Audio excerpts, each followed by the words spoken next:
Magandang araw sa inyo mga kabayan. May good news tayo sa inyo mga kabayan. May good news na naman at bad news to sa mga sangkot, no? Diyan sa nangyaring mamanipula sa budget ng ating bansa mga kabayan for 2022. So pakinggan muna natin mga kabayan itong balita na to ng What's News mga kabayan, no? Talagang bilib na bilib ako mga kabayan sa mga kaalyado ni PRRD kasi nga napakatatalino mga kabayan, no? At masasabi natin na talagang may punto labista, no? Ika nga ni PH mga kabayan. Ni PH Update, may mga punto ang mga sinasabi nila dito. Pakinggan natin. Ombudsman ng ilang mga kaalyado ng mga Duterte na ipasuspinde si House Speaker Martin Romualdez at 3 pang kongresista. Kasama rin sa gustong ipasuspinde sina House Majority Leader Manix Dalipe, dating Appropriations Chairperson Zaldico at Acting Appropriations Chairperson Stella Kimbo. Ang akusasyon, falsifikasyon ng mga dokumento at paglabag sa anti-graft law kaugnay sa 2025 General Appropriations Act na may 241 billion pesos na questionabling insertions. Kabilang sa nagreklamo si Davao del Norte Representative Pantaleon Alvarez. Nauna nang naghain si Alvarez at iba pa ng graft at criminal complaints sa ombudsman laban sa respondents dahil sa kaparehong issue.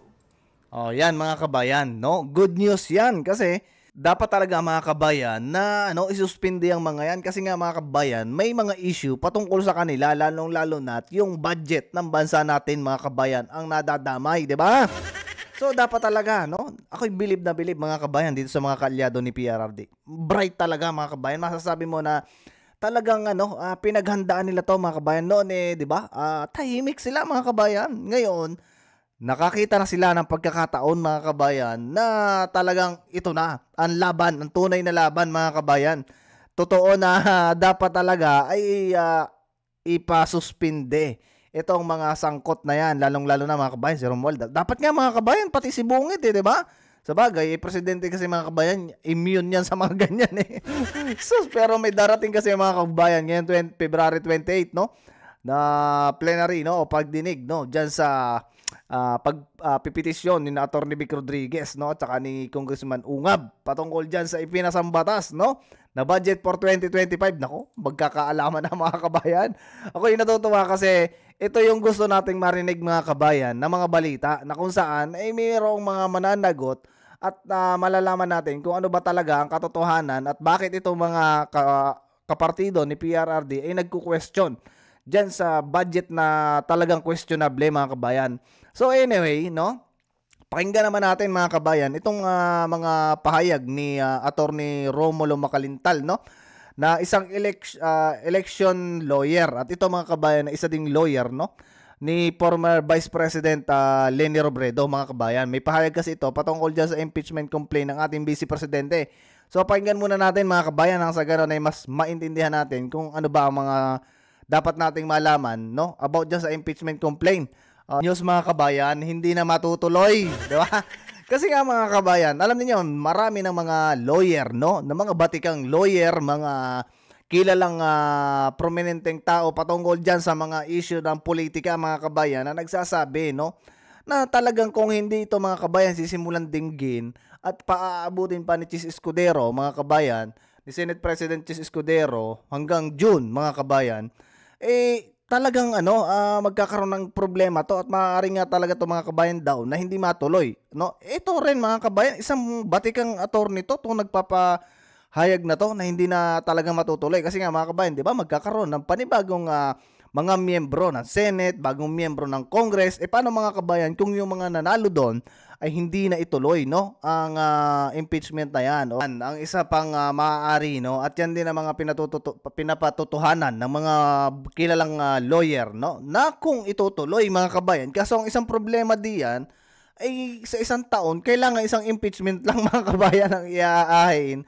doon sa mga doon sa gusto nilang i-impeach, 'di ba? So paano 'yun mga kabayan kung katulad niyan mayroong nakapile ng impeachment tapos matitenga mga kabayan gawa nga ng gusto ng Senate President na si Chis Escudero sa after parang eleksyon. Paano 'yun mga kabayan, 'di ba? Anong mangyayari diyan sa impeachment na 'yan? Katulad niyan, 'di ba? Meron ng mga petition sa Supreme Court at dinadaanan nila mga kabayan sa Supreme Court katulad ng mga Mindanao lawyers, 'di ba? Nagganon na 'yon ng petition patungkol dyan sa impeachment na yan, Senator Torion. At ganoon din si Vice President, mga kabayan, siya na rin mismo nag-petition na rin dyan na ibasura na yung impeachment complaint na yan kasi nga wala mga kabayang merits, no? At hindi dumaan sa tamang procedure. So tuloy natin. Kabayan 1/3, no, ng member ng Senate. Yan din yung pinapaliwanag ni Senate President Chis Escudero, 'di ba? So talagang malaking issue mga kabayan impeachment na yan. Pero tuloy pa natin. Galing mga kabayan ito mga kabayan partido to ni Leni Robredo mga kabayan kasi attorney to ni Leni Robredo. Pero yung mga pinaliwanag niya dito mga kabayan ay talagang masasabi natin na napakalinaw mga kabayan. Kung hindi nga naman mga kabayan itutuloy, no? At yan yung ipinipilit mga kabayan ni Chis Escudero na kailangan sa June pa mag-start pero nagpi-prepare na sila. Ang problema kasi mga kabayan, bago na, no? At maraming mga attorney, maraming mga lawyer na nagpapaliwanag na hindi nga continuous body ang Senate. So paano nga naman yun mga kabayan? 'Di ba? Napakalaking issue niyan. Yung impeachment na yan. Kaya yung ibang mga nag-file ng impeachment complaint mga kabayan, minamadali nila simula na.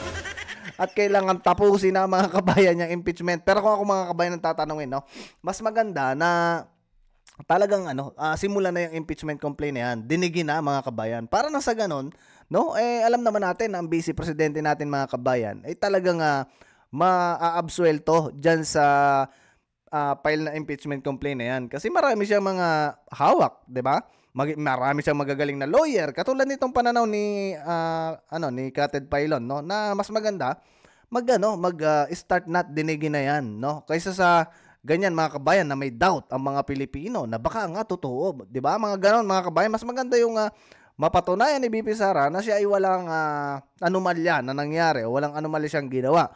Lalong-lalo na mga kabayan sa pondo na sinasabi lagi ng mga lutanista na kung ano-anong mga pinagsusulat na pangalan. Mas maganda yon mga kabayan kaysa naman na nakahang yung mga utak ng Pilipino na baka ganto, baka totoo, baka hindi, 'di ba?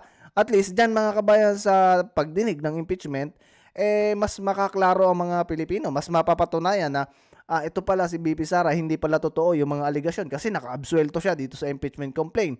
Kaysa naman sa ganyan mga kabayan na ipagpapaliban, no? Baka yan mga kabayan ang plano talaga ng administrasyon. Baka lang mga kabayan kasi syempre ito naman si Chis Escudero ay alam naman natin mga kabayan na yun simulat sa Puldilawan, 'di ba? Ngayon siguro napagplanuhan nila yan mga kabayan lalo na dyan sa administrasyon na mag-file kayo. Ito mga kabayan na opinion ko lang, no, na sige mag-file kayo ng impeachment complaint, itaon ninyo na mag-e-end ang session, magbe-break ang session gawa ng eleksyon at hintayin natin yung June after ng eleksyon. So, nakatingga mga kabayan at alam na nila, no, na hindi na magpo-prosper yung impeachment complaint. So, yung mga Pilipino, mga kabayan, hindi nasagot yung mga katanungan, lalong-lalo na mga kabayan yung nagdadalawang isip kung si BP Sara ba talagang matuwid na nagtatrabaho sa bansa natin or talagang merong anomalya na nangyari. 'Di ba mga kabayan? Kaya mas maganda magsimula yung impeachment complaint. Kung ako lang mga kabayan at yan yung aking opinion, depende sa opinion ninyo. Magbigay kayo ng inyong opinion din dyan sa comment section. Nasa ganun mga kabayan, mabasa din natin ang inyong mga reaksyon patungkol dito sa mga napag-usapan natin sa ating channel mga kabayan. Kasi kung akong tatanungin talaga, mas okay yung madinig yung impeachment. Kasi naman tayo mga kabayan, kumpiyansado tayo na yung ating BP ay talagang matuwid mga kabayan na nagtatrabaho sa gobyerno at wala siyang mga anomalya na ginawa. At yun lang mga kabayan, maraming salamat sa inyong time na pagsama sa akin dito sa panonood, no? At pakikinig dito sa mga sinabi ni Attorney Romulo Macalintal. At ngayon, meron na naman tayong panibagong knowledge mga kabayan na nasagap. At ayan, mga kabayan, adios sa inyo. Maraming salamat at huwag niyo kakalimutan mag-like, mag-share sa mga bagong subscribers natin na nagko-comment din. Maraming salamat sa inyo mga kabayan. At ito ang line-up mga kabayan ng PDP. Huwag niyo kakalimutan yan. Siyempre, straight PDP tayo. Team Suka lang mga kabayan ng malakas. Adios muna mga kabayan at see you sa susunod na video.